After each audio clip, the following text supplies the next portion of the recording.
ही अच्छा phylum discuss करेंगे Ctenophora. Ctenophora होता क्या है, इससे पहले हम लोग जानते हैं कि पिछले क्लास में हम लोग क्या क्या पढ़े थे, उसको रिवाइज कर लेते हैं। पिछले क्लास में हम लोग बेसिक चीज पढ़े थे, ठीक है। बेसिक के बाद हम स्टार्ट किए थे फाइलम वन पॉरीफेरा।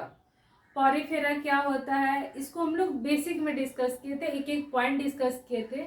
अगर उस पॉइंट में आप लोग को कहीं भी प्रॉब्लम आ रही है, प्लीज कमेंट बॉक्स पे जाइए, कमेंट कीजिए, हम लोग उसको नेक्स्ट क्लास में डिस्कस करेंगे।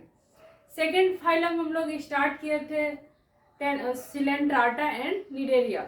सिलेंट्राटा एंड निडेरिया होता क्या है ये डिस्कस किए थे। उसके अंतर्गत कौन कौन सा उसका मेन कैरेक्टर्स होता है, जैसे कि कैरेक्टर्स था नीडोसाइट एंड नीडोब्लास्ट। वो फूड को कैप्चर करने में ज़्यादा मदद करता है। उसका एक एक चीज हम लोग ध्यान से देखे थे, ध्यान से पढ़े थे। अगर कहीं भी आप लोग को वीडियो में या थ्योरी में, फिगर में कहीं भी प्रॉब्लम आ रही है, प्लीज आप लोग कमेंट बॉक्स पे जाइए, कमेंट कीजिए, हम लोग नेक्स्ट क्लास में उसको डिस्कस करेंगे। और आज जो है ये फाइलम 3 टेनोफोरा। टेनोफोरा होता क्या है, क्योंकि जितना भी एनिमल किंगडम से रिलेटेड फाइलम एंड क्लास है, फाइलम को एक जगह रखा गया है और क्लास को एक जगह रखा गया है। तो जो क्लास है उससे भी क्वेश्चन पूछा जाता है और जो फाइलम है उससे भी क्वेश्चन पूछा जाता है। फाइलम से क्वेश्चन ये पूछता है कि उसका जितना एग्जाम्पल है आप लोग याद कर जाइए। अभी रटना नहीं है, एग्जाम्पल को रटिए मत, उस वीडियो को 2 या 3 बार देखिए, आपको कंठस्थ हो जाएगा कि फाइलम का कॉमन नेम क्या होता है और एग्जाम्पल का कॉमन नेम क्या होता है। इससे एग्जाम में आपको बहुत ही बेनिफिट मिलेगा, क्योंकि जो नीट का एग्जाम होता है वो एग्जाम्पल बेस्ड होता है, एनसीईआरटी बेस्ड होता है। जैसे पूछ देगा ईसो स्पॉन्जिया का कॉमन नेम, तो आपको याद होना चाहिए कि ईसो स्पॉन्जिया का कॉमन नेम क्या होता है। या पूछ दिया फाइसेलिया का कॉमन नेम क्या होगा, या फाइसेलिया जो है किस फाइलम में आता है, या यूसोस्पॉन्जिया किस फाइलम में आता है। तो आपको याद होना चाहिए यूसोस्पॉन्जिया जो है पॉरीफेरा में आता है, और जो फाइसेलिया है वो सिलेंट्राटा एंड निडेरिया में आता है। फाइसेलिया का कॉमन नेम हो जाता है पोर्तुगीज मैन ऑफ वार, और यूसोस्पॉन्जिया का कॉमन नेम होता है बाथस्पॉन। वैसे क्वेश्चन आपका ये भी पूछ सकता है कि स्पॉन्जिला का कॉमन नेम क्या होगा। तो आपको याद होना चाहिए कि स्पॉन्जिला का कॉमन नेम होता है फ्रेश वाटर स्पॉन।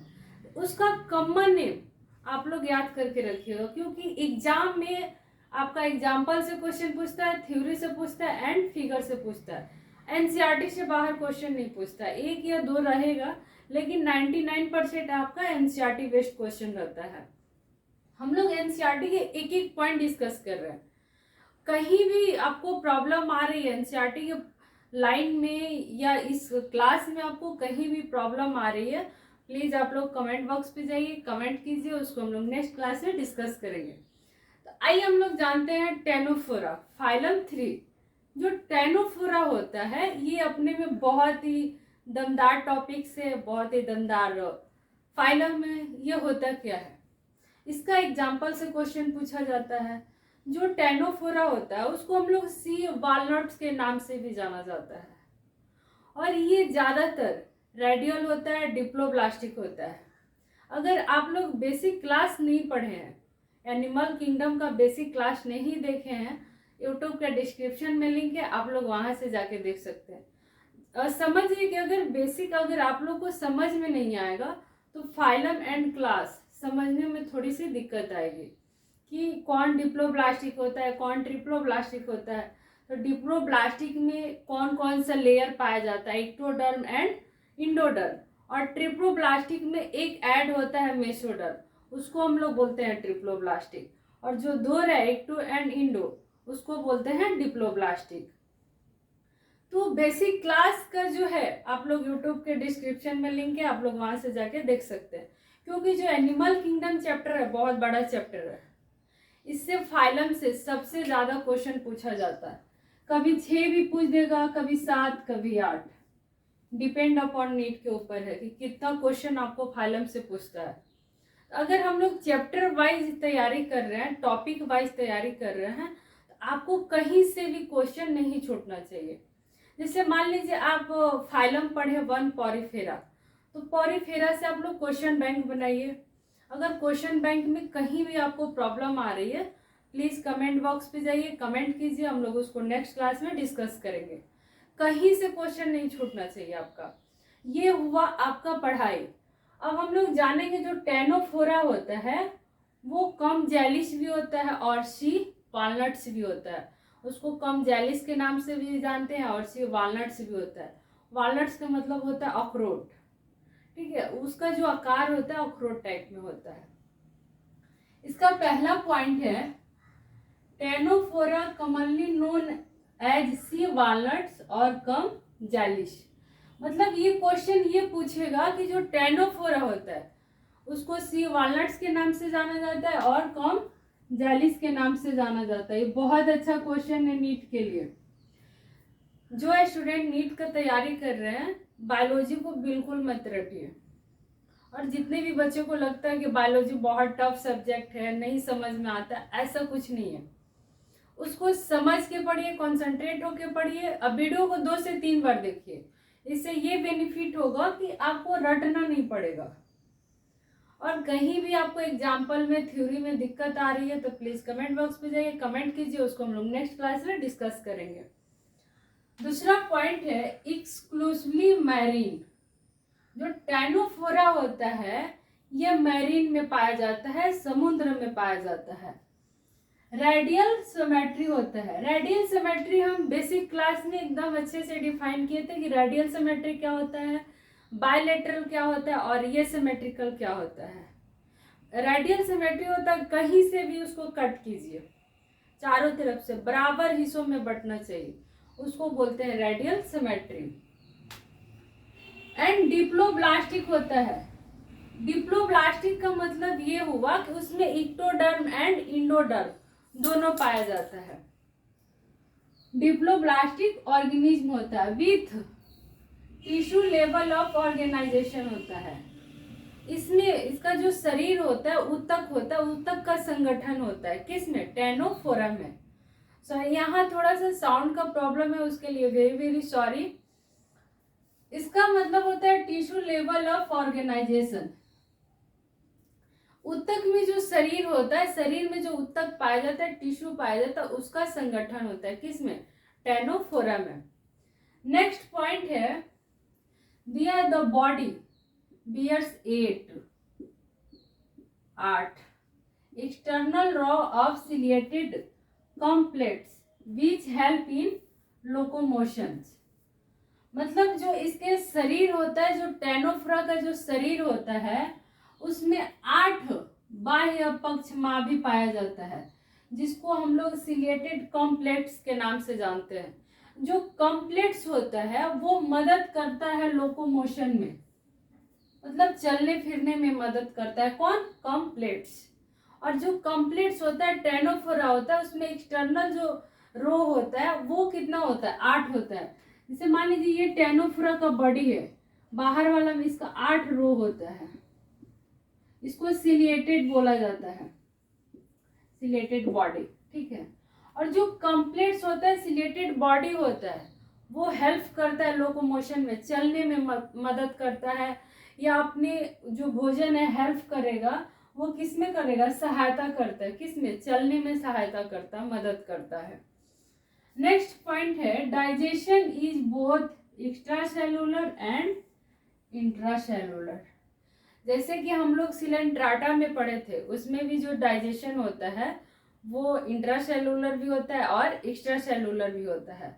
अंतः कोशिका भी होता है और अंतरा कोशिका द्वारा पाचन होता है, उसमें दोनों तरह का पाचन पाया जाता है। सेम वैसे ही टेनोफोरा में दोनों तरह का पाचन पाया जाता है। नेक्स्ट पॉइंट है स्केलेटल सर्कुलेटरी सिस्टम या circulatory organ, respiratory organ, excretory organ are completely absent in Ctenophora. समझ जाइए, स्केलेटल सर्कुलेटरी, रेस्पिरेटरी और एक्सक्रीटरी ऑर्गन जो होता है वो टेनोफोरा में कंप्लीटली एब्सेंट रहता है। और इसमें जो है टेनोफोरा में साइपीडिया लार्वा प्रेजेंट रहता है। इस क्वेश्चन को आप लोग मार्क कीजिएगा कि जो रेस्पिरेटरी होता है, सर्कुलेटरी होता है एंड स्केलेटन होता है, और एक्सक्रीटरी ऑर्गन होता है, ये सारा एब्सेंट रहता है किस में? टेनोफोरा में। ये बहुत बार क्वेश्चन, आपका क्वेश्चन पूछा था यहाँ से कि एक्सक्रीटरी ऑर्गन जो होता है या रेस्पिरेटरी ऑर्गन जो होता है कंप्लीटली एब्सेंट रहता है किस में? टेनोफोरा दिया था ऑप्शन में, सिलेंटाटा एंड निडेरिया दिया था, पॉरीफेरा दिया था एंड प्लाटीहेलमिन्थेस दिया था। तो आपको याद होना चाहिए जो रेस्पिरेटरी ऑर्गन होता है वो कंप्लीटली किस में एब्सेंट रहता है? टेनोफोरा में। टेनोफोरा एक ऐसा क्लास में इस पे साइपीडिया लार्वा पाया जाता है। सिलेंट्राटा एंड निडेरिया में इफायरल लार्वा पाया जाता है। तो आप लोग लार्वा एंड क्लास एग्जाम्पल को रट जाइए, याद कर जाइए, मतलब वीडियो को 2-3 बार देखिए। इससे ये फायदा होगा कि जो भी है पॉइंट जितना भी है आपको एक एक पॉइंट से क्वेश्चन पूछा जाता है। जो बच्चे 12th लेवल के हैं उनके लिए बहुत बेनिफिट है, सब्जेक्टिव के लिए ऑब्जेक्टिव भी कंप्लीट होगा प्लस सब्जेक्टिव भी होगा। जो बच्चे नीट का तैयारी कर रहे हैं उनको यहाँ से एक भी क्वेश्चन नहीं छूटेगा, ये दावा है कि यहाँ से एक क्वेश्चन नहीं छूटेगा। इसीलिए वीडियो को कॉन्सेंट्रेट होकर पढ़िए, समझ के पढ़िए।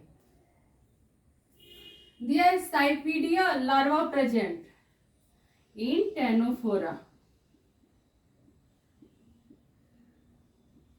इसमें कौन सा लार्वा पाया जाता है? साइपीडिया लार्वा।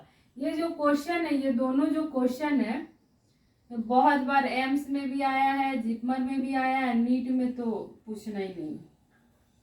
साइपीडिया लार्वा आप लोग क्वेश्चन बैंक बनाइएगा तो समझ में आएगा कि साइपीडिया लार्वा किस में पाया जाता है, किस फाइलम में पाया जाता है, या रेस्पिरेटरी ऑर्गन कंप्लीटली किस में एब्सेंट रहता है।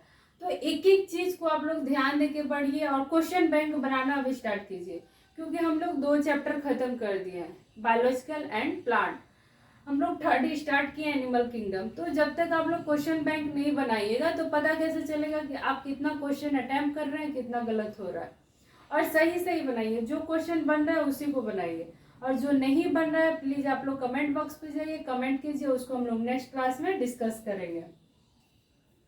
नेक्स्ट पॉइंट है sexual reproduction and alternation of generation are absent in Ctenophora.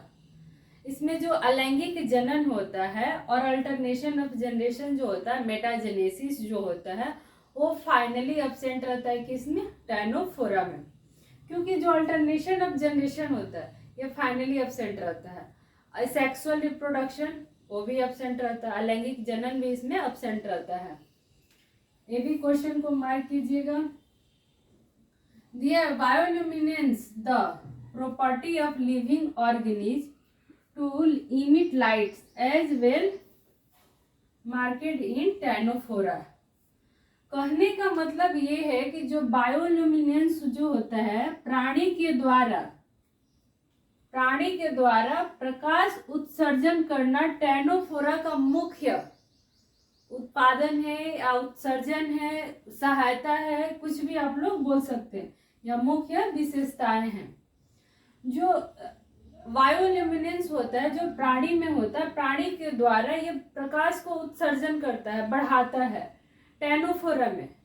जो टेनोफोरा में इसका जो कैरेक्टर्स होता है बहुत अहम भूमिका होता है, बहुत मुख्य विशेषताएं होती है या बहुत मुख्य सहायता करता है। इसमें जो है टेनोफोरा में सेक्सेस आर नॉट सेपरेटेड, इसमें नर और मादा दोनों नहीं पाया जाता है, ये ऐसा है, ठीक है। सेक्सेस आर नॉट सेपरेटेड, नर और मादा अलग नहीं होते हैं। तो ये हुआ टेनोफोरा, ठीक है। आप लोग इसका स्क्रीनशॉट लीजिए, फिर हम लोग नेक्स्ट पॉइंट डिस्कस करते हैं। पॉइंट है, नेक्स्ट पॉइंट मेरा ये है कि इसमें टेनोफोरा में जो सेक्सुअल रिप्रोडक्शन होता है, लैंगिक जनन होता है, बट इसमें असेक्सुअल रिप्रोडक्शन नहीं होता, अलैंगिक जनन इसमें नहीं होता है, और ना ही इसमें अल्टरनेशन ऑफ जनरेशन होता है। इसका पॉइंट है their reproduction take place only by sexual means, मतलब जनन जो होता है केवल अलैंगिक जनन होता है, इसमें जो रिप्रोडक्शन होता है सिर्फ सेक्सुअल रिप्रोडक्शन होता है। हम लोग देखेंगे इसके बाद classification of Ctenophora. Classification of Ctenophora को 2 क्लास में डिवाइड किया गया है। कितने? 2 क्लास में। बहुत ही छोटा फाइलम्स है टेनोफोरा, मतलब बहुत छोटा फाइलम है, अपेक्षा सिलेंटाटा एंड निडेरिया की अपेक्षा बहुत छोटा फाइलम है। ये last video classification of Ctenophora का, इसको 2 क्लास में डिवाइड किया गया है। पहला क्लास है टेनकुलाटा, ठीक है, नोडा, मतलब NUDA।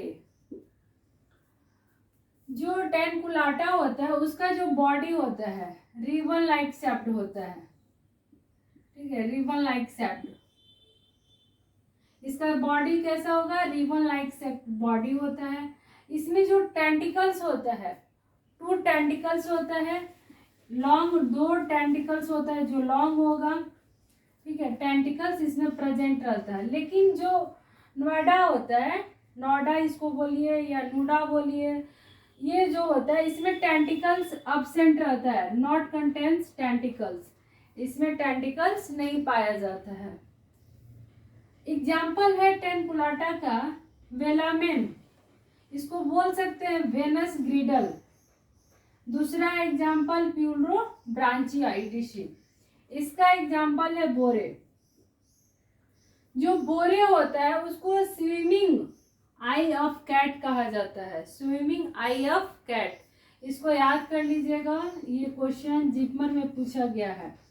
Swimming I of cat किसको कहा जाता है? बोरे को। किस फाइलम में आता है? टेनोफोरा में आता है। अब ये प्यूलो ब्रांचिया जो होता है is called sea walnuts and found in marine. जो प्यूरो ब्रांचिया होता है उसको सी वॉलनट्स के नाम से जाना जाता है या सी वॉलनट्स कहा जाता है। और जो प्यूरो ब्रांचिया होता है वो ज़्यादातर मैरीन एंड समुद्र में पाया जाता है। अब एग्जाम्पल देखेंगे, total example of Ctenophora. Ctenophora का जो टोटल एग्जाम्पल होता है टेनोप्लेना, प्यूरो ब्रांचिया, बोरे एंड बेलामेन, ये हुआ टोटल एग्जाम्पल। एग्जाम्पल से आपका हमेशा क्वेश्चन पूछा जाता है। जो बच्चे नीट का तैयारी कर रहे हैं, जनरल कंपटीशन का तैयारी कर रहे हैं, या जो 12th लेवल के हैं, जो 11th एंड 12th में हैं, उनके लिए बहुत ही मजेदार चैनल है। यहाँ से आपका एक भी क्वेश्चन नहीं छूटेगा, एक भी थ्योरी नहीं छूटेगा। कहीं भी आप लोग को प्रॉब्लम आ रही है तो प्लीज़ कमेंट बॉक्स पे जाइए, कमेंट कीजिए, उसको हम लोग नेक्स्ट क्लास में डिस्कस करेंगे कि होता क्या है, ठीक है। हम लोग आज खत्म किए फाइलम टेनोफोरा। अगले क्लास में स्टार्ट करेंगे फाइलम 4 प्लाटीहेल्मिन्थेस। और ये वीडियो आप लोग को अच्छा लगा हो तो please like, subscribe and share कीजिए। अगले क्लास में मिलेंगे प्लाटीहेल्मिन्थेस के साथ। तब तक के लिए थैंक यू, धन्यवाद। और यहाँ बहुत साउंड का प्रॉब्लम है, उसके लिए बहुत